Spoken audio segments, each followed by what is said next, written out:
యేసుక్రీస్తులో మీ అందరికీ ప్రభువైన యేసుక్రీస్తులో కూడొచ్చిన అందరికీ వందనాలు. మరి దేవుని వాక్యాన్ని చదువుకుందాం.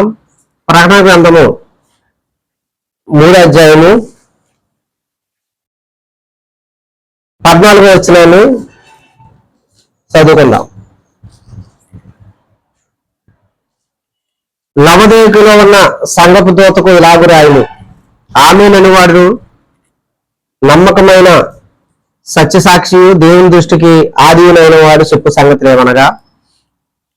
ప్రార్థన చేసుకున్నాం. పరిశుద్ధుడా, ప్రేమగల తండ్రి, కృపల యేసయ్య, నీ ఘనమైన శ్రేష్ఠమైన వందనాలయ్యా. ఇంతవరకు నీ మహా ప్రేమ చేత మీరు మమ్మల్ని ప్రేమించి ఇదిగో నా డాడీ మీకు పరిశుద్ధ నామమును ఆరాధించే ప్రజలుగా మీరు మమ్మల్ని మీ కుమారుడైన మా ప్రభువైన యేసుక్రీస్తు కార్చిన ప్రశస్త రక్తం బట్టి మీ పరిశుద్ధ ఆవరణైనా మేమందరం తండ్రి ఈ రీతిగా సమకూర్చబడడానికి కృపనిచ్చాం. దేవా, ఇదిగో నాయన మా శక్తి కలిది దేవని ఇంతవరకు నాయన పాటల ద్వారా, సపరల చేత, వాద్యాల ద్వారా నేను కనపరచడం కృపనిచ్చావు. మరి ముఖ్యంగా తండ్రి ఈ సమయంలో దేవాన్ని నోటు ప్రభా నాయన మాట స్వరస్సు చేత మేమందరము కూడా ప్రభా నాయన పురుగల్పబడి రేపబడి అయ్యా తండ్రి నా ప్రభా నాయన దేవా నాయన మీ నోటి స్పర్శ చేత మేమందరం స్వస్థత పొందుకుని దైవిక స్వస్థత, ఆధ్యాత్మిక జీవితంలో గొప్ప అభివృద్ధిని కలగడానికి మాకు నీ కృపను అనుగ్రహించడానికి నీ మెల్లని స్వరం చేత మాతో మాట్లాడి మహిమ తెచ్చుకోమని, ఇతబడిన వాక్యం తండ్రి చేత నా అందరితో మాట్లాడి మహిమ పొందుకోమని నడిపించమని యేసునామమున ప్రార్థిస్తున్నాం తండ్రి, ఆమేన్. ప్రభువు నాకు అత్యంత ప్రియమైన చదవబడిన వాక్యంలో లవోదికయలో ఉన్న సంఘం, ఈ సంఘం యొక్క పరిస్థితి అంటే దేవుడు ప్రకటన గ్రంథంలో 7 సంఘాలకు ఒక విషయం చెప్పాడు. ఆత్మ చెప్పుతున్న మాట చెవు గలవాడు యోనుగాక. అంటే సంఘంలో ఉన్న సంఘము ఎవరి మాట వినాలి? పరిశుద్ధాత్మ మాట వినాలి. 7 సంఘాలకు కూడా దేవుడు ఒకే మాట చెప్పాడు అనమాట. ఆత్మ చెప్పుతున్న మాట చెవు గలవాడు వినాలి. దేవుడికి స్తోత్రం, హల్లెలూయా. అంటే దేవుని మాటలు వినే చెవులు ఉండాలి. దేవుడికి స్తోత్రం. దేవుని మాట ఆలకించాలి. ఎవరు ఆలకించాలి? సంఘం. సంఘం అంటే ఎవరనుకున్నాం? సంఘం అంటే ఆయన శరీరం. దేవుడికి స్తోత్రం అండి. ఆయన శరీరము నిర్మాణంలో మనందరము కూడా మరి మనందరం సంఘం అంటే ఏకవచనమే కానీ సంఘంలో ఉన్న సభ్యులు మాత్రం బహువచనం. దేవుడికి స్తోత్రం. సంఘం అంటే ఆయా యొక్క వర్గాలు, ఆయా యొక్క ప్రజలు, ఆయా జాతులు. అంటే యేసు ప్రకటనలో చెప్తాడు కదా, ఆయా వంశములో ఉండి ఆయా జనములలో ఉండి దేవుడు ఏం చేశాడంట? తన స్వరక్తమిచ్చి కొన్నాడంట. దేవుడికి స్తోత్రం, హల్లెలూయా. కనుక ఆయా భాషలు మాట్లాడే వారిని మరి దేవుడు తన రక్తము చేత కొన్నాడు. దేవుడికి స్తోత్రం. అందుకనే దేవుని యొక్క మాది ప్రకటనలో చెప్తాడు అనమాట. ఆయా భాషలు మాట్లాడేవారు అండి మరి ఆయా జనాంగాల్ని దేవుడు తన ఒక బిడ్డలుగా, తన పిల్లలుగా దేవుడు ఆహ్వానించాడు. దేవుడికి స్తోత్రం, హల్లెలూయా. కనుక మనందరం కూడా సంఘములో ఉన్నాము, సంఘ సభ్యులుగా ఉన్నాము. అందులో దేవుడు ఎవరితో మాట్లాడతాడంటే సంఘంతోనే మాట్లాడతాడు. దేవుడికి స్తోత్రం. అందులో ఆయన మాట్లాడుతున్నప్పుడు మనందరం ఏం చేయాలి? చెవికి ఆలకించవలసిన బాధ్యత మన మీద ఉంది. దేవుడికి స్తోత్రం. ఇప్పుడు ఇక్కడ లవోదికయ సంఘం గురించి మాట్లాడుతూ ఒక విషయం చెప్పారు. ఇదిగో నేను అక్కడ చూడండి, మీరు మనం చదువుకున్న దాంట్లోనే 3వ అధ్యాయంలో మనము 20వ వచనంలో చూసినట్లయితే ఒక విషయం చెప్తానమాట. ఇదిగో నేను తలుపు వద్ద నిలిచి తట్టుస్తున్నాను అన్నాడు. ఏంటి ఏం చేస్తాడు దేవుడు? లవోదికయ సంఘం దగ్గరికి వెళ్ళాడు. సంఘం ఏం చేసింది? తలుపు వేసుకుని వారి కార్యకలాపాల్లో వాళ్ళు ఉన్నారు. అప్పుడు ఈ సంఘపు దూత ఒక దేవుడు అక్కడికి వెళ్ళి ఏం చేస్తున్నాడంటే తలుపు వద్ద నుండి తట్టుతా ఉన్నాడంట. దేవుడికి స్తోత్రం. ఎందుకంటే చెరసాలలో పేతురు గారు ఉన్నప్పుడు ఏం జరిగింది? సంఘం అంతా ఏం చేశారు? ప్రార్థన చేస్తున్నారు. సంఘం అంటారంటే ఆసక్తితో ప్రార్థన చేస్తున్నారు. ప్రార్థన చేస్తున్నప్పుడు ఎలా ప్రార్థన చేస్తున్నారు? అందరూ ఆసక్తితోనే ప్రార్థన చేస్తున్నారు. అది తలుపు వేసుకుని ప్రార్థన చేస్తున్నారు. ఎందుకంటే ఆ టైంలో సంఘం ఓపెన్ గా ప్రార్థించుకోవడానికి అవకాశం లేదు. ఎందుకంటే యేసు ప్రభు వారిని నమ్మిన వారిని ప్రార్థిస్తున్న వారిని, దేవుని ఆర్థిస్తున్న వారిని ఏం చేసేవారంటే చెరసాల్లో వేసేవారు, రాళ్లతో కొట్టేవారు, రంపాలతో కోసి సంఘంలో హింసిస్తూ ఉండేవారు. బాహ్యంగా ఆరాధించుకోవడానికి అవకాశం లేని సమయం ఆ సమయం. అలాంటి సమయంలో తలుపు వేసుకుని వారందరూ ప్రార్థిస్తున్నప్పుడు పేతురుగా తలుపు కొట్టారు. దేవుడికి స్తోత్రం. అప్పుడు అక్కడ ఉన్న ఒక పిల్ల తలుపు తీయటం జరిగింది. దేవుడికి స్తోత్రం. అలాగే లవదీక సంఘం కూడా తలుపు వేసుకుని ప్రార్థన చేస్తున్నారు. అప్పుడు స్వయం ఎవరు వచ్చారు? దేవుడే వచ్చి తలుపు పడుతున్నాడు. దేవుడికి స్తోత్రం. తలుపు వద్ద నుండి ఏమన్నాడు? ఇదిగో నేను తలుపు తడుస్తున్నాను, ఎవడైనా సరే నా స్వరం విని తలుపు తీయాలి. దేవుడికి స్తోత్రం. తీస్తే కనుక నేను అతని ఎద్దకు వచ్చి అతనితో నేను నాతో కూడా అతడును భోజనం చేస్తాము. దేవుడికి స్తోత్రం. అందుకే దేవుడు అక్కడ బతిమాలుతున్నాడు అనమాట. ఇదిగో నేను నా స్వరం వినాలి, నా స్వరం విని మీరు ఏం చేయాలి? తలుపు తీయాలి. తలుపు తీసినట్లయితే మరి అతనితో నేను భోజనం చేస్తాను, నాతో కూడా మీరు, నాతో కూడా అతనితో కూడా భోజనం చేస్తాం. దేవుడికి స్తోత్రం కలుగును గాక అన్నాడు. అంటే ఈ లవదీక సంఘంలో ఉన్న బలహీనత ఏంటంటే దేవుని మాట అంటే దేవుడు ఏం చేస్తున్నాడు? తడతా ఉన్నాడు, హృదయాన్ని తడుతున్నాడు. అయితే వాళ్ళు ఎంత తట్టినా వాళ్ళు తలుపు తీయలేని పరిస్థితిలో ఉన్నారు. కాబట్టి అందుకని ఇక్కడ చూడండి, వాళ్ళ గురించి దేవుడు మాట్లాడుతున్నాడు 17వ వచనంలో. ఏంటి 17వ వచనంలో చెప్తున్నమాట, ఎంత తట్టినా ఏంటి ఎంతసేపు మాట్లాడినా కానీ దేవుడి మాటలు వాళ్ళు ఆలకించే పరిస్థితులు లేరు. అలాంటి వాళ్ళ గురించి అక్కడ ఏం మాట్లాడుతున్నారంటే చూడండి 17వ వచనంలో, నీవు దౌర్భాగ్యుడును దిక్కుమాలిన వాడును దరిద్రుడును గుడ్డివాడును దిగంబరుడు ఉన్నవని ఎరువుక అండి, నేను ధనవంతుడని ధనవృద్ధి చేసి ఉన్నానని నాకేమీ కొద్ది లేదని చెప్పుచున్నావు అన్నాడు. దేవుడికి స్తోత్రం కలిగినగా. అంటే వీళ్ళు తలుపు ఆయన దేవుడు తడతా ఉన్నాడు, తలుపు పడుతున్నాడు, వాళ్ళని తడుతున్నాడు, వారితో మాట్లాడుతున్నాడు. కానీ వీళ్ళు ఏం చేస్తున్నారు? ఏంటి ఏమనుకుంటున్నాడు? వీళ్ళు నేను ధనవంతుడిని, నేను ధన సమృద్ధి గలవాణ్ణి, కాబట్టి నాకేం కొద్ది లేదు కాబట్టి నాకు పని ఉంది. అందుకనే మరి సామెతలు అంటాడు, దేవా నువ్వు అధికంగా నాకు మాత్రమో ఇవ్వద్దు, నువ్వు అధికంగా ఇస్తే నీ దేవుడు ఎవరో నాకు తెలియదు అంటాను. కానీ అలాగని చెప్పి నన్ను మరీ భేదవాడిగా చేస్తే నేను దొంగతనం వేసి అండి నేను అందరిలో కూడా నీ నామాన్ని అవమాన పరిస్థితే నేను దొంగగా మారిపోతాను. కాబట్టి నాకు అధికమైన భేదరకం వద్దు, అలాగనే చెప్పి అధికమైన ఐశ్వర్యం కూడా నాకు ఇవ్వద్దు అన్నాడు. ఎందుకంటే మరి ఇప్పుడు ధనం ఉండటం వల్ల ధనం సమస్త కిడులకు కూడా మూలం. ఇక్కడ లవదీక సంఘానికి సమృద్ధిగా ఉంది. లవదీక సంఘస్థులు ఎలా ఉన్నారా? ధనవంతులు, అలాగే ధనవృద్ధి చెందిన వారు, వాళ్ళకి ఏం కూడా కొద్దువు లేదని చెప్పుకుంటారు వాళ్ళు. అందుకని అయితే దేవుడు మాత్రం ఏం చేస్తున్నాడా? వాళ్ళ దగ్గరికి వచ్చి, బాబు నాతో కలిసి మీరు భోజనం చేయాలి, నేను మీతో కలిసి భోజనం చేయాలనుకుంటున్నాను, మీతో ఉండాలి, మీ వద్ద నివాసం చేయాలి అని దేవుడు ఆశిస్తూ ఉంటుంటే వీళ్ళకి ఏంటంటే దేవుడు పిల్లగా కాక దేవుని కంటే అదేని బైబిల్లో రాను, దేవుని కంటే సుఖాన్ని ఎక్కువగా ప్రేమించే తరం ఒక తరం వస్తుంది. ఏం ప్రేమిస్తారట? సుఖాన్ని ప్రేమించాలి, సుఖంగా ఉండాలి, సుఖంగా బ్రతకాలి, ఏ కష్టం ఉండకూడదు, ఏ బాధలు ఉండకూడదు. అంటే ఎలా వెళ్ళిపోవాలి? జీవితం సుఖంగా వెళ్ళిపోవాలి. కానీ బైబిల్ వాక్యం చెబుతుంది తెలుసా అండి? ప్రభావాక్యం చెబుతుందంటే క్రీస్తుతో కూడా మీరు శ్రమ పడిన వారుగా ఉండాలి. దేవుడికి స్తోత్రం. ఏం పడ్డాడు యేసయ్య? శ్రమ పడ్డాడైనా. ఆయన ధనవంతుడైంది, తన దారిద్ర్యం వల్ల ధనవంతులు కావాలని ఏం చేశారు? దరిద్రుడిగా ఈ లోకానికి వచ్చాడు. అంత దైవవంతుడే కదా దేవుడు, అంత మహిమగల దేవుడు కదా. ఈ సమస్తాన్ని సృష్టించేవాడు ఎందుకు ఆ రొచ్చు అండి ఆ స్థలంలో అక్కడ పుట్టాలని పని ఏంటి? ఎందుకంటే ఆయన దరిద్రుడు ఎందుకు జన్మించాలి? అంత హీనంగా ఎందుకు పుట్టాలి? ధనవంతులు జ్ఞానం అందుకుని ఎక్కడికి వెళ్ళారు వాళ్ళు? రాజుగారి కోట్లకి వెళ్ళారు. రాజుగారి కోట్లకి వెళ్ళి ఏం చేస్తారంటే వాళ్ళు ఏంటి రాజుగారి కోట్ల వెళ్ళారు, కోట్లకి వెళ్ళారు. వాళ్ళ మనసు ఎక్కడ వెళ్తే రాజుగా పుట్టేవాడు ఎక్కడ పుడతాడు?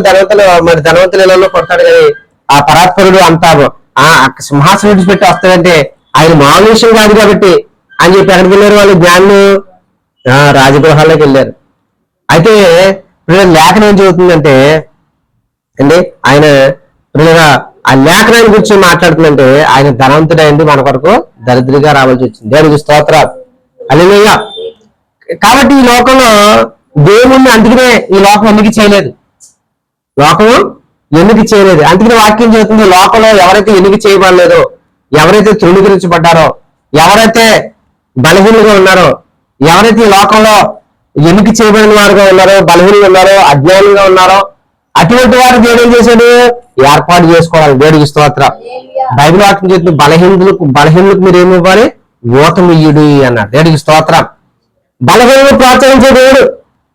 మన బలవంతుడు కాదు, మనం శక్తివంతుడు కాదు. ఇక్కడ లవదీక సంఘస్థులు ఏమనుకున్నారంటే, మేము ధనవంతులు, మాకు అంతా ఉంది, మాకు ఏ కొద్దు లేదు అండి. అందుకే ప్రభు ఈ లోకంలో నేను రోగుల కొరకే వచ్చాను తప్ప ఆరోగ్యం గల వారి కొరకు, ఇబ్బందులు ఉన్న వారి కొరకు వచ్చాను, బేదల కొరకే వచ్చాను. నేను బేదలకు సువార్త పాటించడానికి వచ్చానన్నాడు యేసయ్య. ఎవరి కోసం వచ్చానంట అంటే బేదలకు అనిపించడం దేవుడికి ఇష్టమా? అంటే బేదలుగా ఉన్న మనం ఏం చేయడానికి వచ్చాడు? ఐశ్వర్యంతులుగా మార్చడానికి వచ్చాడు యేసయ్య. దేవుడికి స్తోత్రం. హల్లెలూయా. ఎందుకంటే దేవుడు ఇక్కడ మా దేవుని సన్నిధిలో పిల్లగా దేవుడి యొక్క ప్రణాళిక, దేవుని ఉద్దేశాలు మనం అర్థం చేసుకోవాలి. అధికంగా ఐశ్వర్యం ఉన్నా, అధికంగా సుఖమున్నా ఈ లోకంలో దేవుణ్ణి ప్రేమించలేవు ఏంటి. ఎందుకంటే దేవుని పిల్ల పౌలు అంటాడు, పౌలు ఎంతో మరి వాళ్ళు భౌతికంగా చూస్తే గొప్ప ఆర్థికంగా బలవంతుడే, కానీ సమస్తాన్ని క్రీస్తు వరకు ఏం చేశాడు? పేటతో సమానంగా ఎంచుకున్నాడు. ఆయనకి సన్నిసినప్పుడు ఆయన ఏం చేశాడంట? దండను పట్టుకుని పడుకున్నాడు అంటారు. ఏంటంట? మనం ఇప్పుడు సన్నిస్తే మనం ఏం చేస్తున్నాం? ఇంట్లో రగ్గులుగా పోతున్నాం. ఈ శీతాకాలం ఏం చేస్తాం? రగ్గులుగా పడుకుంటాం. కానీ సేవ చేసే సేవకుడికి ఏం లేదు, అక్కడ కప్పుకోవడానికి దుప్పటి లేదు. దుప్పటి లేకపోతే ఆయన ఏం చేశాడు? చలికి దండను పట్టుకుని పైన పడుకునేవాడంట వెచ్చదనం కూడా. అలాగే సేవ చేస్తే ఈ రోజు ఇంత విస్తారమైన సేవ జరుగుతుంది లోకం మీద. దేవుడికి స్తోత్రం. హల్లెలూయా. అంటే సాధు సుందరసింగ్ గారు ఉన్నారు, ఆయన కూడా ఐశ్వర్యంతుడే, గొప్ప చదువుకున్న వ్యక్తే. కానీ ఆయన ఏ వస్త్రాలు ధరించి వచ్చాడు సేవకి? కాషాయ వస్త్రాలు, పలసటి వస్త్రాలు ధరించుకుని ఆయన ఒక ప్రాంతంలో పడుకున్నాను అనుకుంటే ఎక్కడికి వెళ్ళి పడుకున్నాడు ఆయన అంటే పశువుల పాకలోకి వెళ్ళి పడుకున్నాడు. ఎక్కడికే? గొర్రెల పాకలోకి వెళ్ళి పడుకున్నాడు. పడుకుంటే అక్కడ సిచ్యువేషన్ ఉంటుంది ఏంటి?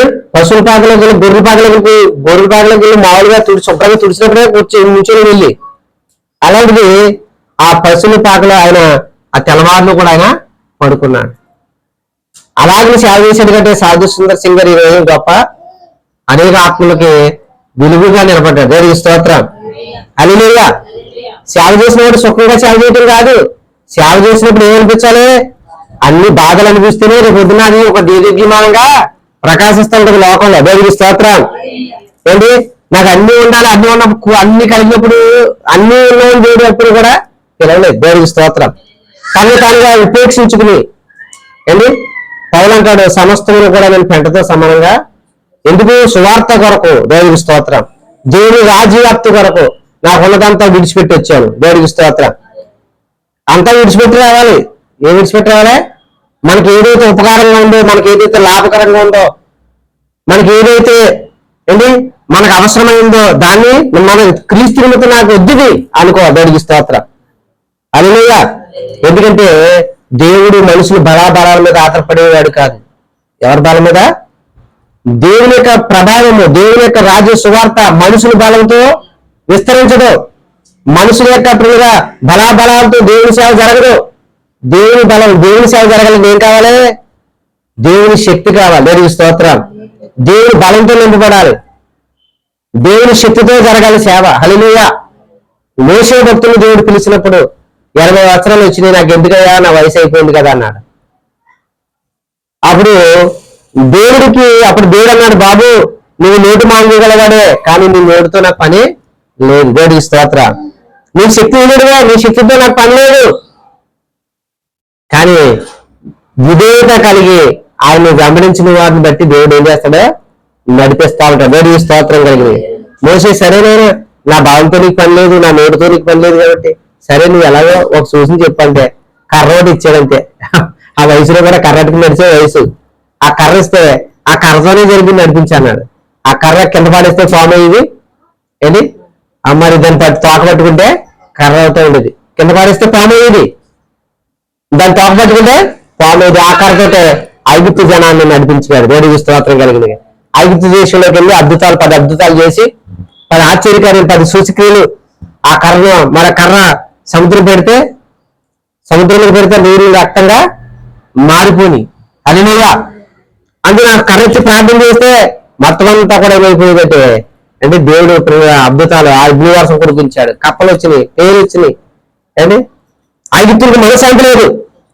అలాగనే మోషే గారిని అంటే దాని దగ్గర కర్ర ఒకటే ఉందన్నాడు. నీ చేతిలో ఏముందే కర్ర, ఆ కర్ర ఒకటి, ఆ కర్ర ఒకటి రా అన్నాడు. దేవుడికి స్తోత్రం. నీ దగ్గర ఏముంది అంటే నాకు ఇల్లు ఉందిరైనా, నాకు పొలం ఉందిరైనా, లేక నాకు ఉందిరైనా, నాకు ఇది ఉంటుంది, నీ పొలంలో వాళ్ళు నాకు ఎదురు అంటాడు దేవుడు. దేవుడికి స్తోత్రం. నీ దగ్గర ఏముందంటే నా దగ్గర ఏముందయ్యా, నువ్వు నిస్సాయమైన స్థితిలో కర్ర ఒకటే ఉన్నాయంటే ఆ కర్రటికి రా అన్నాడు మోసే. దేవుడికి స్తోత్రం. హల్లెలూయా హల్లెలూయా. కనుక దేవుడు ఏంటో మన యుద్ధం ఏదుంటే అది దేవుడు చూడాలి. హల్లెలూయా. నా దగ్గర ఇదే ఉందయ్యా, నాకు ఇగో, నాకు ఏం తెలుసు, నాకు ఇగో నా దగ్గర ఏముంది అంటే అయితే ఏమీ లేనప్పుడే ఏమీ లేకుండానే రావాలి దేవుడి దగ్గరికి. దేవుడికి స్తోత్రం. అపోస్తలులు అడిగారు, ప్రభా మా భార్యలను విడిచాం, మా వాళ్ళని విడిచాం, మా కుటుంబాలు విడిచాం, మరి మాకు ఏం దొక్కుతుందయ్యా అని అడిగారు రోజున. మరి అన్ని విడిచిపెట్టి వచ్చేస్తాం కదా, మా ఇల్లు విడిచిపెట్టాం, మరి మా వాళ్ళని విడిచిపెట్టాం, మాకు ఏం దొరుకుతుంది, మీ దగ్గరికి వచ్చాం కదా, నీ రాజ్యంలో మాకు ఏముంటదంటే ఇదిగో నా దగ్గరికి వచ్చారు కదా, మీరు ఇల్లు విడిచిపెట్టారు, అందరిని విడిచిపెట్టి వచ్చారు, అందరిని విడిచిపెట్టి వచ్చారు కాబట్టి మీకు ఏం దొరుకుతుందో తెలుసా. మరి చూడండి అక్కడ వాళ్ళు అడుగుతారు, సువార్త చూడమ్మా.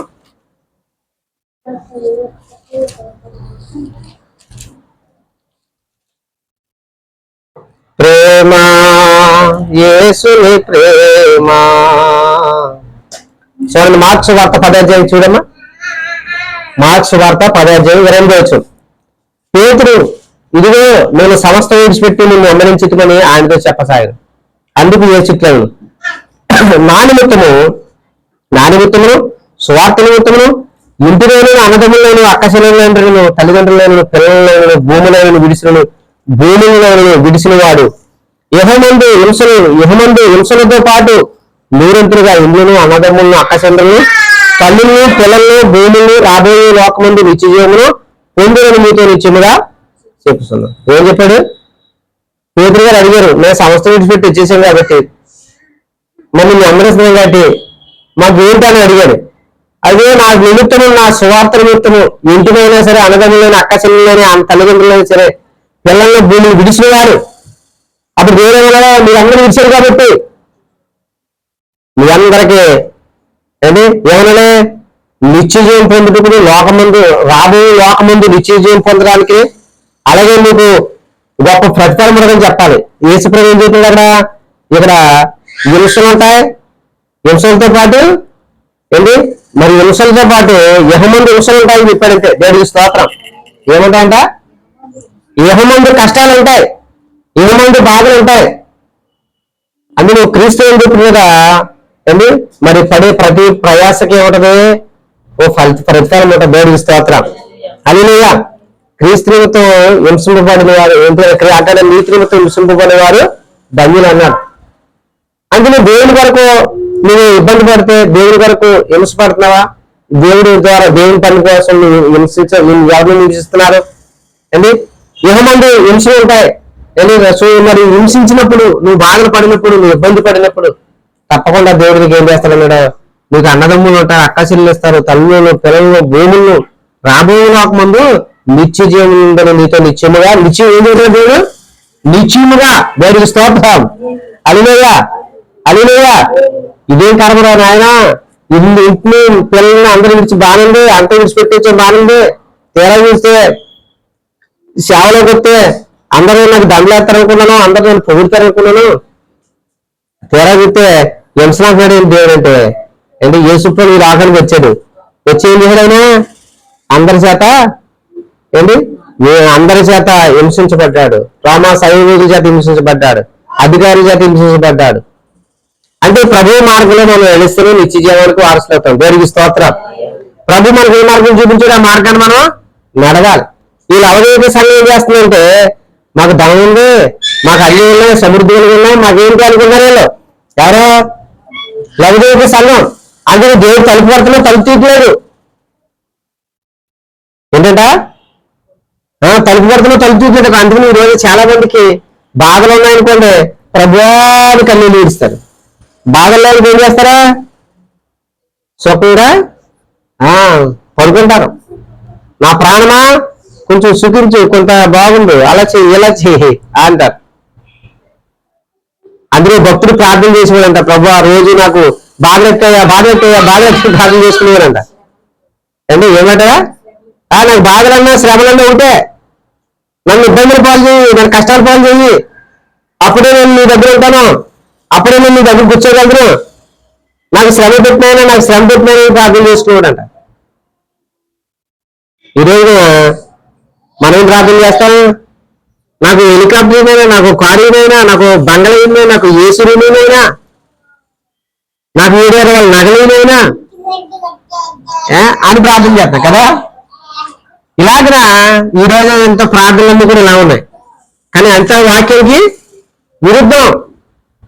అయితే లవదేవి సంఘం కూడా గర్విస్తూ ఉంది. నేను ధనవంతుడి కొన్ని సంఘాలు ఈ రోజుల్లో అండి చాలా మంది కొంతమంది గర్వంగా ఉంటారు. వాళ్ళు గర్వంగా ఉండి ఏం చేస్తారంటే చెప్పేళ్ళే చేసేళ్ళే వెళ్ళు పక్కన అన్నంటే దేవుడి కంటే దాంతో మా గొప్పదానమే అనుకునే మనుషులు ఉంటారు కొంతమంది. ఎవరన్నా మనుషులు అనుకుంటారంటే మా గొప్పదానం ఇది, మా సామర్థ్యం బట్టి ఇలా జరుగుతుంది, మా సామర్థ్యం బట్టి ఇలా చేయగలుగుతున్నాం అని ఆ సామర్థ్యం మీద ఆధారపడి దేవుని చిత్తానికి విరోధమైన కార్యక్రమాలు, దేవుని చిత్తానికి విరోధమైన పనులు, దేవుని కార్యక్రమాలకి దేవుడు ఏదైతే ఆశిస్తున్నాడో దానికి విరుద్ధమైన నడవడి, ప్రవర్తన, ఉద్దేశాలు. అందుకనే ప్రభు అన్నాడు అక్కడ లవదేక సంఘాన్ని అదే తెరలు, నువ్వు దౌర్భాగ్యుడివి, నువ్వు పనికిమాలోడివి. ఏమన్నా దేవుడు తిడుతున్నాడు, దేవుడు తిట్టడు లేదా? ఏది పాస్టర్ గారైనా కొద్దిగా చిన్న మాట అనుకోండి, నువ్వు అలా తిట్టకూడదు, ఇలా తిట్టకూడదు, అలా అనకూడదు, ఇలా అనకూడదు అన్నారు. దేవుడు ఏం చేస్తున్నాడు అక్కడ? దేవుడే చెప్తున్నాడు, దేవుడు తిడుతున్నాడు. ఏంటి ఏం చెప్తున్నాడు చూడండి, చదువుతున్నాడు కదా. నువ్వు దౌర్భాగ్యుడివి, దుఃఖమాలు వాడివి, దరిద్రుడివి, గుడ్డివాడువు, ఇంకా దిగంబరుడు విన్నామని వెనుక నేను ధనవంతుడిని, ధన సమృద్ధి గలవాడిని, నువ్వు నాకేం కొదువు లేదని నువ్వు చెప్పుకుంటున్నావు. ఏంటి ఇది ఎంత భయంకరం మాట? నాకేం కొద్దు లేదంటే నాకేంటండి, మంచిదే, సుఖంగా ఉండడం మంచిదే, ఆయన ఇష్టపడతాడు. కానీ దేవుడు మాట్లాడుతున్నప్పుడు దేవుడు మాట వినకపోతే ఆయన ఏమొస్తుంది? కోపలే కదా. ఏంటి లవదేవి సంఘం దగ్గరికి వెళ్ళి తలుపు కొడుతుంటే ఎక్కడ కూడా తలుపు చేయట్లేదు. ఏంటి అంతేనే అన్నాడు. అక్కడ మళ్ళీ పైకి వెళ్తే అన్నాడు, నువ్వు చల్లగానే ఉండాలి, వెచ్చగానే ఉండాలి. ఇదే నీ క్రియలు ఎదుగుతున్నావు, నువ్వు చల్లగానే లేవు, వెచ్చగానే లేవు. నువ్వు చల్లగానే సరే ఉండాలి, వెచ్చగానే ఉంటే అదుగుతున్నాడు. నువ్వు చల్లగానే వెచ్చగానే ఉండక నిలువెచ్చగా ఉన్నావు కనుక నేను నీ మొక్క మీద ఏం చేస్తున్నాను, నేను నా నోటి నుండి ఉమ్ముగా ఉద్దేశించుస్తున్నాను అన్నాడు. ఏంటంట ఈరోజు నా చర్చలోకి వస్తేనేమో దేవుడి పిల్లలు, చర్చ నుంచి బయటకు వస్తేనేమో లోకస్తుల పిల్లలు. అంటే చర్చ నుంచి బయటకు వెళ్ళినప్పుడు మన ప్రవర్తన ఎలా ఉంటుంది, చర్చలో ఉన్నప్పుడు మన ప్రవర్తన ఎలా ఉంటుంది అంటే ఇక్కడ అంటే అదే చెప్తున్నాడు అనమాట. నువ్వు నీ క్రియలను ఎరుగుతాడు, నువ్వు చల్లగానే లేవు, వెచ్చగానే కూడా లేవు. అందుకని నేను ఏం చేస్తానంటే నా నోటి నుండి నీ మీద ఉమ్మిది ఎదురంటాడు దేవుడు. దేవుడికి స్తోత్రం. ఎవరేం చేస్తారంట? దేవుడు గారికి ఉమ్మేస్తే ఏమవుతుంది నా జీవితం అని దీనికి ఇంత ఉరుకులా లేదు. కనుక ఎవరి నోటంటే ఉమ్మేయించుకోకూడదు తెలుసా? దేవుని నోట నుండి ఉమ్మేయించుకోకూడదు అండి. దేవుని నోటి నుండి దేవుడు కనుక ఒకసారి చేదరిస్తే ఆ మనిషికి ఏం లేదు, మనురా లేదు, ఆ వ్యక్తికి ఉనికి లేదు. ఇంకా అదే చెప్తున్నాడు, హెచ్చరిస్తున్నాడు సంఘంలో ఉన్న వారిని. లవదేవికులు సంఘిస్తున్నారా, ఇంకా నీ క్రియలు ఎలా ఉన్నాయి తెలుసా? ఉమ్మి వేసే విధంగా ఉన్నాయి. నీ క్రియలు ఎలా ఉన్నాయి తెలుసా? పలుకుమూల వాడిగా ఉన్నావు, దౌర్భాగ్యంగా ఉన్నావు, గుడ్డివాడిగా ఉన్నాయి. ఇదే తలుపు తడుతున్నాను, తలుపు తీయి, హృదయం తెరవబడి హృదయంలో నాకు చోటుకి, హృదయంలో చోటు కాకపోతే నీ స్థితి ఏమవుతుంది తెలుసా? అందుకు ఇదిగో నువ్వు పనిపాలు వాడు దరిద్రుడు అయిపోతావు. కనుక నువ్వు ఒకసారి అంటే దేవుడు ఎంత ప్రేమగా పిలుస్తుంటే, ప్రేమగా మాట్లాడుతుంటే ఎక్కడ కూడా అర్థం చేసుకునే స్థితిలో ఉన్నందుకు దేవుడు అన్నాడు, ఇదిగో నీతో కలిసి నేను భోజనం చేయాలనుకుంటున్నాను, నీతో కలిసి ఉండాలనుకుంటున్నాను, నీతో ఉండాలనుకుంటున్నాను అని దేవుడు ఏం చేస్తాడు? బ్రతిమాలుకుంటున్నాడు. ఏం చేస్తాడమ్మా? బ్రతిమాలుతున్నాడు. ఎంత బ్రతిమాలుతున్నాడు దేవుడు చూడండి. అందుకని వాటిని లోబడిన ప్రజల వైపు దినమల్లా నా చేతిలో సాపుతూ ఉన్నాను అన్నాడు. అందుకని అన్నాడు, ఎందుకు దేవుడు తలుపు తీయాలని కోరుకున్నాడంటే 21 చూడండి, నేను జయించి నా తండ్రితో కూడా ఆయన సింహాసనం కూర్చుండి ఉన్న ప్రకారము జయించి వాడిని నాతో కూడా నా సింహాసనం ముందు కూర్చుండనిచ్చేదను. దేవుడికి స్తోత్రం. నేను జయించని లోకాన్ని, అలాగే నువ్వు కూడా ఏం చేయాలి? నేను జయించి నా తండ్రితో కూడా ఆయన సింహాసనంలో కూర్చున్న ప్రకారం కూడా జయించు వాళ్ళని నాతో కూడా సింహాసనం ముందు కూర్చుండనిచ్చేదను అన్నాడు. దేవుడికి స్తోత్రం. ఏం జయించాలి? నేను జయించాను ఈ లోకాన్ని, అలాగే నువ్వు కూడా ఈ లోకాన్ని జయించాలి. దేవుడికి స్తోత్రం. ఏంటి అది భక్తుడు పాట పాడాడు, అన్ని సహించి సీయోనులోనా నాతో ఉండేవాడవు నీవు, యేసయ్యా యేసయ్యా యేసయ్యా యేసయ్యా. మాట్లాడే దేవుడవు నీవు, మాట్లాడని రాయివి చెట్టును కాదు, మాట్లాడని రాయివి చెట్టును కాదు, మాట్లాడే దేవుడవు నీవు. అంటే దేవుడు ఏంటంట? మాట్లాడతాడు ఆయన. ఏ సహించాలి? అన్ని సహించాలి ఈ లోకంలో. అండి అన్ని విధాలుగా అన్ని సమయాల్లో క్రీస్తు వరకు ఏంటి నీకు ఎలాంటి పరిస్థితులు ఎదురైనా సరే దేవుని కొరకు నువ్వు నేను కూడా నిలబడాలి. దేవుని కొరకు నిలబడలేని పరిస్థితులు మనకు కలిగితే దుష్టుడు కలగజేస్తాడు. అయితే అన్నింటిలో మనం ఏంటంటే నిలబడి జయించాలి. దేవుడికి స్తోత్రం. ఈ లోకంలో ఒక రోజు యేసుప్రభు గారు కూడా నిలబడలేకపోయారు. ప్రార్థన చేసుకున్నాడు ఆయన చివరి టైంలో, ప్రభా నీ శత్రువు దిగ్గుని నా ఎదురుండి తొలగించేయాలని ప్రార్థన చేశాడు. ఆయన కూడా చేతులు ఎత్తే పరిస్థితి వచ్చింది ఆయనకి. మళ్ళీ అంటే పరిశుద్ధాత్మ ఆయన బలపరచుడు, తండ్రి నా చిత్తం కదా నీ చిత్తమే నెరవేర్చాలి. దేవుడికి స్తోత్రం. కొన్నిసార్లు మనం కూడా పట్టుకునే పరిస్థితుల్లో నా వల్ల కాదు ప్రభా అన్నట్లుగా మనం కూడా ఒకసారి నీ శత్రువుకి గిరి నా ఎదురు కలిగించిన అని అలాగే అంటే దేవుడు వచ్చింది లోకానికంటే అంటే అబ్బో వెనక కలిగిందమ్మా. దేవుడికి స్తోత్రం. హల్లెలూయా. అంటే ఎందుకంటే పిల్లగా కొన్నిసార్లు పరిస్థితులు తీవ్రంగా మనకు ఉంటాయి, కొన్నిసార్లు కొన్ని పరిస్థితులు మనకు అనుకూలంగా ఉండకపోవచ్చు.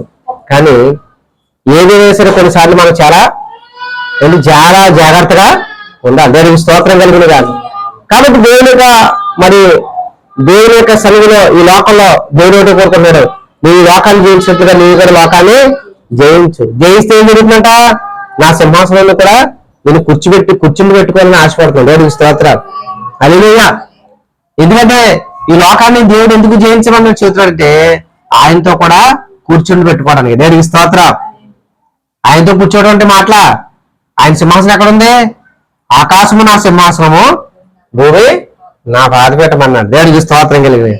ఆకాశం ఆయన సింహాసనం, భూమి నా పాదపీఠం, నాతో పాటు నువ్వు కూర్చుండాలి. హల్లెలూయా. అందుకే ఆయన అందరికంటే పైవాడు. ఆ పైన ఉన్న వాటి మీద, అందులో పౌలు పైన ఉన్న వాటి మీద మనసు పెట్టు అన్నాడు. దేవుడికి స్తోత్ర. సంఘస్థులతో చెప్పారు కదా, మీరు పైన ఉన్న వాటి మీద మీరు మనసు పెట్టాలి. లైవ్దేవి సంఘమా, నీకు ధన సమృద్ధిని గర్విస్తున్నావా? నేను ధనవంతుడిని గర్విస్తున్నావు, నాకేం కుదులేని చెప్పుకుంటున్నావు నువ్వు. నాకేంటి అనుకునే వాళ్ళు ఈరోజు చాలా మంది కనబడుతున్నారు. ఇటువంటి వాళ్ళు దేవుడు అంటాడు, నువ్వు పనికిమాలుడు, దౌర్భాగ్యుడు, గుడ్డివాడు, ఏంటి దిక్కుమాలినాడు అంటున్నాడు. ఇలాంటి మాటలు అనిపించుకోవడం అంత సంబంధం చేసుకోవాలి దేవుడితోటి. ఎందుకంటే పిల్లరా మరి ఏంటి గుడ్డివాడు ఏంటంటే వాడికి అంటే మరి మైకుని కమ్మేస్తుంది లోకంలో. ఇదే శాశ్వతం అన్నట్టుగా ఉంటుంది. ధనవంతుడు ఏం చేశాడు? వీరివాడా ఈ రాత్రి నీ ప్రాణాన్ని తీసుకుంటున్నాను రా అంటే వాడికి ఏం కనపట్లేదు? పైన కనపట్లేదు. ధన సమృద్ధి చేత నా ప్రాణమా తినుము త్రాగుము సుఖించమంటుంది ధనవంతుడికి. అయ్యో ఈ ప్రాణము ఎవరు ఈ ప్రాణం ఎవరిదే? ఆ దేవుడిది. ఆయన పిలిస్తే ఎప్పుడైనా వెళ్ళిపోవాల్సిందే. అంటే ఇహ సంబంధమైన చింతతోనే ఉండిపోయాడు ఈ ధన సమృద్ధి చేత. ఇహలోక భాగంలోని ఇదే భాగ్యం అనుకున్నాడు. కానీ వెర్రివాడ ఈ రాత్రి నీ ప్రాణాన్ని తీసుకున్నాడు అంటే అప్పుడు అన్నాడు ధనవంతుడు వెళ్ళిపోయి నరకంలో కూర్చుని అయ్యో అయ్యో అని కేకలేస్తా ఉన్నాడు. ఏం చేస్తున్నాడా? కేకలేస్తా ఉన్నాడా? అదేంటైనా నేను ధనవంతుణ్ణి, నేను వాళ్ళ పలానా నీ భక్తుల్ని, నేను పలానా వంశుని, పలానా పాస్టర్ కొడుకు, లేకపోతే పలానా విశ్వాసు బిడ్డని, లేకపోతే పలానా నీళ్ళు తాలూకా, నా తాలూకా మా పూర్వీకులు అందరూ కూడా నిన్ను వెంబడించిన ఆ తాలూకు నేను ఆ తాలూకు ముత్తాతలకు మనవని నేను కనుక నన్ను మరి అక్కడెట్టే ఉంటేనా ఆ దరిద్రం తీసుకెళ్ళి ధనవంతుడు ఆ లాజరగాన్ని తీసుకెళ్ళి కుడిపాసం పెట్టుకుని అంటే అంటాడు. నా తండ్రి అయినా అబ్రహాము దేవుడు అని త్యాగేస్తాడు. దేవుడికి స్తోత్రం. ఈ ధనవంతుడి తండ్రి ఏమంట? అబ్రహాము, వాళ్ళ వంశంలో అబ్రహాము వంశంలో వాడు. ఎందుకంటే దేవుడికి కావాల్సింది. అందుకనే అంటున్నాడు 19 నేను ప్రేమించే వారందరినీ గద్దించి శిక్షిస్తున్నాను.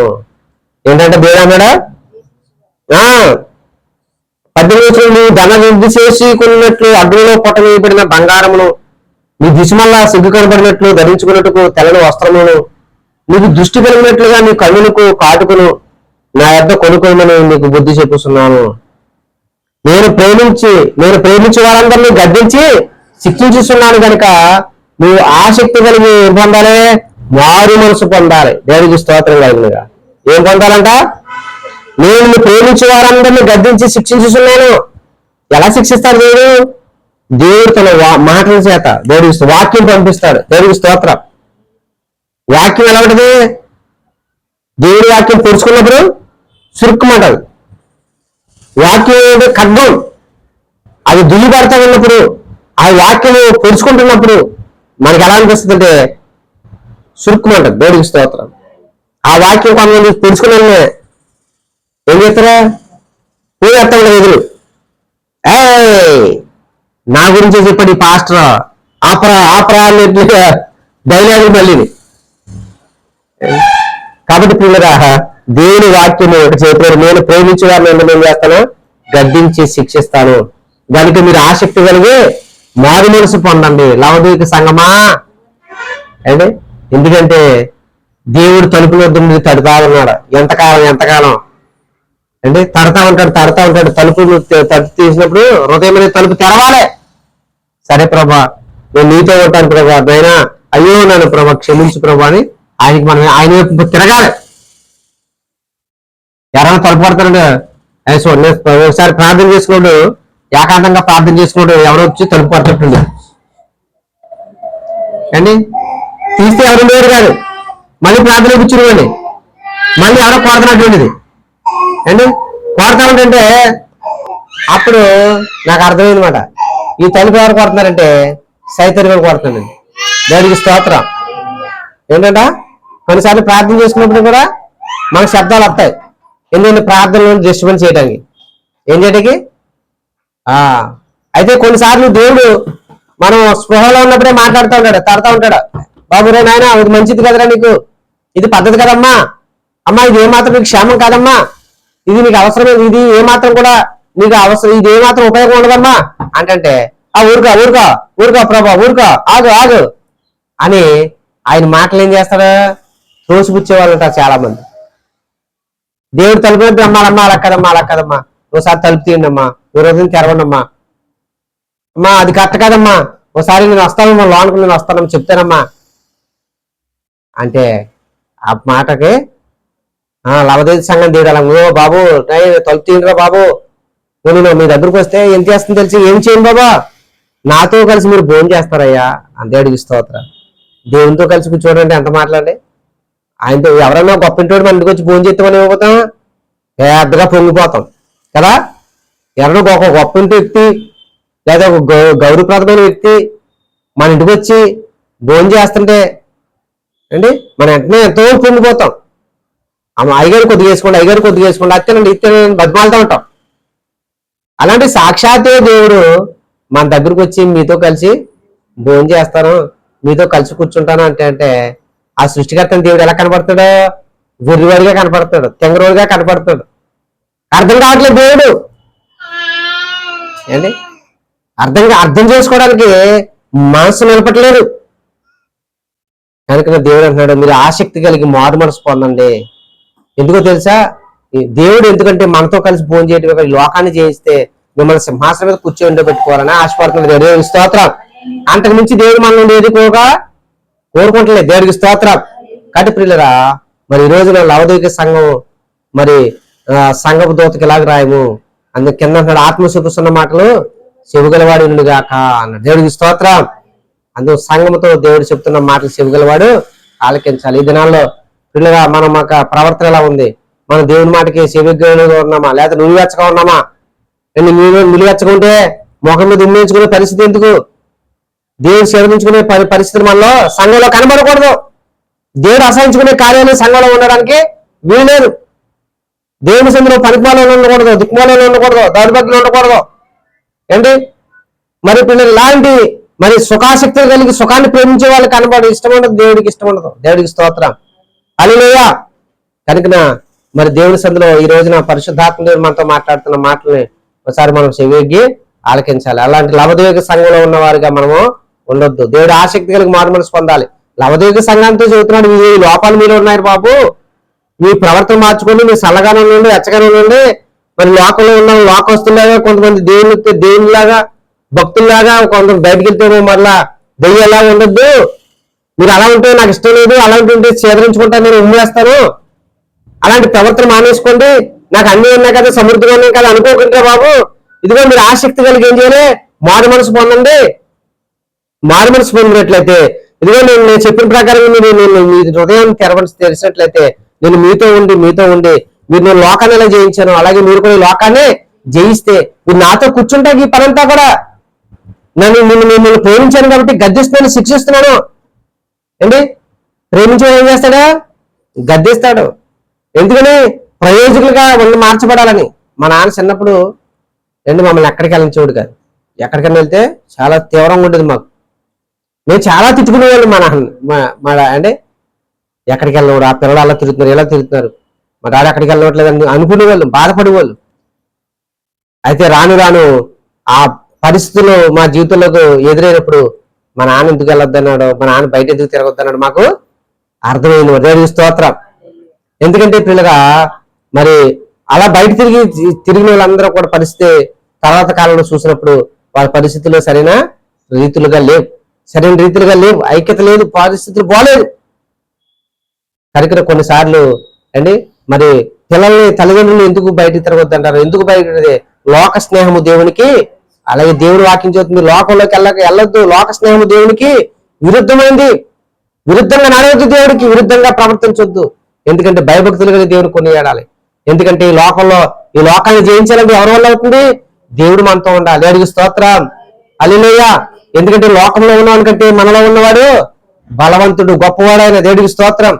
ఒక రోజున యెహోషాపాతు అని ఒక రాజు ఉన్నాడు. చివరికి మాట చెప్పిస్తున్నాను. ఒక రాజు ఉన్నాడు అండి, యోధా గోత్రానికి యెహోషాపాతు రాజు. ఆ రాజుగారు దగ్గరకు ఒక వార్త వచ్చింది, ఒక లెటర్ వచ్చింది. ఏ రాజా, ఇదిగో నీ సైన్యం మాకు లోబడండి, లోబడకపోతే కనుక నీవు కానీ నీ దేవుడు కానీ నీ ప్రార్థిస్తున్న దేవుడు కానీ ఏమి చేయలేరు. ఇదిగో నేను కొంత గొప్ప సైన్యంతో నీ మీదకి వస్తున్నావు లెటర్ పంపించారు వాళ్ళు. ఆ సైన్యము అండి చాలా బలమైన సైన్యం అన్నమాట. ఆ సైన్యం తుత్తునీలుగా తొక్కేసే స్థితి పరిస్థితి అన్నమాట. అంత గొప్ప సైన్యం వచ్చేసింది మీదకి. అప్పుడు ఈ రాజట్టుకి వెళ్ళి ఏం చేయడం తెలుసా? ఈ లెటర్ అట్టుకెళ్ళి మోకరించి, ప్రభువా ఇదిగో నాయన, ఇదిగో ఇలాంటి హెచ్చరిక వచ్చింది నాయన, నిజమే ఈ గొప్ప సైన్యం మేము ఎదుర్కోలేము, ఈ గొప్ప సైన్యంతో మేము యుద్ధం చేయలేమయ్యా, ఈ గొప్ప సైన్యంతో నేను పోరాడలేనయ్యా, ఈ గొప్ప సైన్యంతో మేము పోరాడి గెడలేము తండ్రి. కనుక ఇదిగో నీకుగా అప్పగించుకుంటున్నాం. సరే ప్రభా, నువ్వు నాకు ఇచ్చిన దేశాన్ని, ప్రజల్ని నీకు అప్పగించుకుంటున్నాం, వెళ్తున్నాం ప్రభా అని చెప్పి బయలుదేరి వెళ్ళాడు. దేవుడికి స్తోత్రం. సావైతే మేలే, ఏదేమైనా సరే మీకే స్తోత్రం అంటే బయలుదేరిపోయాడు ప్రార్థన చేసి. వీళ్ళు బయలుదేరి వెళ్ళేటప్పటికి అక్కడ ఏమున్నాయి? ఓన్లీ శవాలే ఉన్నాయి, కనబడుతున్నాయి. సైన్యం కత్తులు తీసుకుని రెడీగా లేరు. ఏం కనబడుతున్నాయి? శవాలు కనబడుతున్నాయి. యుద్ధం చేయడానికి ఇంకా సరే ప్రభావానికి స్తోత్రం, అంత గొప్ప సైన్యం జయించలేమని వెళ్ళారు. వెళ్తే అక్కడ ఏమున్నాయి? శవాలే ఉన్నాయి. ఇదేంట్రా శవాలు కనబడుతున్నాయంటే అంటే వాళ్ళు గొప్ప సైన్యం ఎలా అంటే 3 దేశాలు ప్రజలు దేశాలు రాజులు కలిసి వచ్చారు. వాళ్ళు వెళ్ళిన తర్వాత వాళ్ళందరూ కలిసి వచ్చారు. కలిసి వచ్చిన తర్వాత వాళ్ళు అప్పుడు వాళ్ళు చిన్న రభస కొంత రగడ మొదలైంది. ఆ రగడకి ఏం చేశారంటే వాళ్ళు పొడుచుకుని చచ్చారు. అప్పుడు వీళ్ళు ఏం చేశారు, అక్కడ ఉన్న ఆ సైనికులు అందరూ వాళ్ళ దగ్గరికి వెళ్ళి వాళ్ళ దగ్గర ఉన్న బంగారాన్ని వెండిని పోజేసుకుని మూట్ల మొయిలా మోసుకుని వచ్చారు. దేవుడికి స్తోత్రం. గొప్ప రాశిగా వాళ్ళు తెచ్చుకున్నారు. దేవుడికి స్తోత్రం. ఈ దేశాన్ని కొల్లగొడదాం, ఈ దేశాన్ని దోసిపోదాం వాళ్ళు అనుకున్నారు. తేడా చూస్తే వాళ్ళ దగ్గర ఉన్న సొమ్మంతా వీళ్ళు తెచ్చుకున్నారు. దేవుడికి స్తోత్రం. ఎందుకంటే సర్వశక్తి మంత్రికి అసాధ్యం కింద ఏది కూడా లేదు. హల్లెలూయా. నువ్వు జయించాలి, నాతో కూడా కూర్చుండాలి నువ్వు. హల్లెలూయా. అది ఈ లోకాన్ని జయించినటువంటి మాటలా. ఈ లోకాన్ని జయించాలంటే మనుషులు మాటలతో కాదు, శక్తితో కాదు. ఈ లోకంలో నేను కూడా జయించలేని పరిస్థితులు ఎన్నో ఉన్నాయి లోక యవన కాలంలో. అంటే జయించలేని నా స్థితిలో నేను జయించలేని ప్రభు అని ఎప్పుడైతే దేవుని దగ్గరికి వెళ్ళానో అప్పుడు ప్రభువే ఒకటి జయించే కృప దేవుడే ఇవ్వటం జరుగుతుంది. దేవుడికి స్తోత్రం. ఈ లోకాన్ని జయించాలంటే ఎవరితో స్నేహం చేయాలి? దేవుడితో సహవాసం చేయాలి. దేవుడికి స్తోత్రం. హల్లెలూయా. అందుకు పిల్లగా దేవునితో సహవాసం చేస్తేనే మనం జయించగలుగుతాం తప్ప ఈ లోకంలో దేవుని ఎంత సామాగ్రి ఉన్నా మనకి ఎంత విలువైన ఏంటి పరిస్థితులు మనకు అనుకూలమైన పరిస్థితులు ఉన్నా సరే మనకు జయము కలగదు. దేవుడికి స్తోత్రం. జయము కలగాలంటే దేవుడు ఒక్కడే సాధ్యం చేస్తాడు. అట్టి కృపా దేవుడు మనకి ఇవ్వాలి, అట్టి భాగ్యం దేవుడు మనకి ఇవ్వడానికి ఇష్టపడుతున్నాడు. మనం కూడా ప్రార్థన చేసుకున్నాం. ఈ రోజున పరిశుద్ధాత్మ దేవుడు మనతో మాట్లాడుతున్నాడు.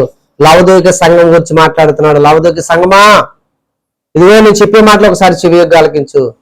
నువ్వు ధనవృద్ధులని నువ్వు ఒకవేళ ధనవృద్ధి గలవాళ్ళని ఒకవేళ అతి చేస్తున్నావేమో, ఇదిగో నీ ప్రవర్తన మాత్రము, ఇదిగో నువ్వు నిలేర్చగా ఉన్నావు, అలా ఉండటం ఏమాత్రం ప్రయోజనకరం కాదు. నీకు ఏమాత్రం ప్రయోజనం లేనిది.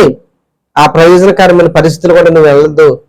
అది నువ్వు నాతో కలిసి ఉండాలి, నువ్వు నీతో కలిసి ఉండాలి. అలాగే నువ్వు జయించాలి. నాతో ఉంటే జయిస్తావు. హల్లెలూయా. కనుక నన్ను ప్రేమిస్తే నేను గర్దిస్తున్నాను అని లవదోయిక సంఘంతో మాట్లాడుతున్న దేవుడు ఇది నన్ను మనందరితో కూడా మాట్లాడుతున్నాడు. కనుక నాకేం కొద్ది ఉందిలే నాకేంటి అని ఒకవేళ మనం గర్విస్తున్నామేమో. ఓ ప్రభా నాన్న గర్వించడానికి నాలో ఏముంది ఏసయ్య, దయతో క్షమించి ప్రభా అని ప్రార్థన చేసుకుందాం. పిల్లరా, క్షమించిన తండ్రి నాయన, నా బలము నా శక్తి నువ్వే ప్రభా. అయ్యా నీకు వేరుగా నేను ఉండలేను ప్రభా, నువ్వు నాతోనే ఉండాలి ఏసయ్య. దయచేసి నేను తలుపు తడుతున్నా సరే నేను చెవిగా ఆలకలేని అయ్యా పరిస్థితులు ఉండడానికి కారణం నాయన. అయ్యో ఒకవేళ గర్వించే మనసులో ఉందేమో, నీకు లోబడలేని మనసులో ఉందేమో. అయ్యా దయచేసి క్షమించేసాయని దేవుని రక్తంతో నన్ను కడిగేసాయా అని ప్రార్థన చేసుకున్నాం. నన్ను కడగమని ప్రార్థన చేసుకున్నాం. పరిశుద్ధపరచమని ప్రార్థన చేసుకున్నాం. హల్లెలూయా. స్తోత్రం స్తోత్రం స్తోత్రం స్తోత్రం స్తోత్రం స్తోత్రం. గొప్ప తండ్రి నీకు స్తోత్రాలయ్యా, స్తోత్రాలయ్యా. ప్రార్థన చేయండి పిల్లరా. లవదోయిక సంఘంలో మరి వారి పరిస్థితులను బట్టి దేవుడు మాట్లాడుతున్నాడు. ఎందుకు మాట్లాడుతున్నాడు తెలుసా? నిన్ను ప్రేమించి నిన్ను గద్దిస్తున్నాను, శిక్షిస్తున్నాను, నా మాటల ద్వారా నీకు గాయం కలుగుతుంది కాబట్టి నీకు ఆసక్తి కలిగి నువ్వు మారు మనసు పొందాలి అని ప్రభు తన స్వరంతో మాతో మాట్లాడుతున్నాడు. అందుకుని ప్రభా నిజమే యేసయ్యా, నాన్న డాడీ, నాన్న దేవాల నా జీవితంలో గతిస్తున్నాయి, సంవత్సరాలు గతిస్తున్నాయి, కానీ నాన్న మారు మనసు పొందడానికి నా మనసు నేను అంగీకరించలేదు. దయతో క్షమించదండి. ఎప్పుడైనా సరే మారు మనసు పొందుతున్నానయ్యా, నీ వైపు మలుతున్నానయ్యా, దయచేసి నా మనసు నీ వైపు ఎత్తుతున్నానయ్యా, రండి తండ్రి అని దేవుని ఆహ్వానించుతాం. దేవుని ఆహ్వానించండి, దేవుని కోరుకోండి, దేవుని బలాన్ని, దేవుని శక్తిని కోరుకోండి, దేవుని మహిమను కోరుకున్నాం. హల్లెలూయా. స్తోత్రం స్తోత్రం స్తోత్రం. కరువైనా సరే, శ్రమైనా సరే నీతో ఉంటానయ్యా, బాధలైనా సరే నీతో ఉంటానయ్యా, ఇబ్బంది అయినా సరే నీతో ఉంటానయ్యా, నీతో కలిసి నడుస్తానయ్యా అని గొప్ప తీర్మానం పొందుకుందాం, గొప్ప తీర్మానం కలిగి ఉందాం. హల్లెలూయా. స్తోత్రం స్తోత్రం స్తోత్రం.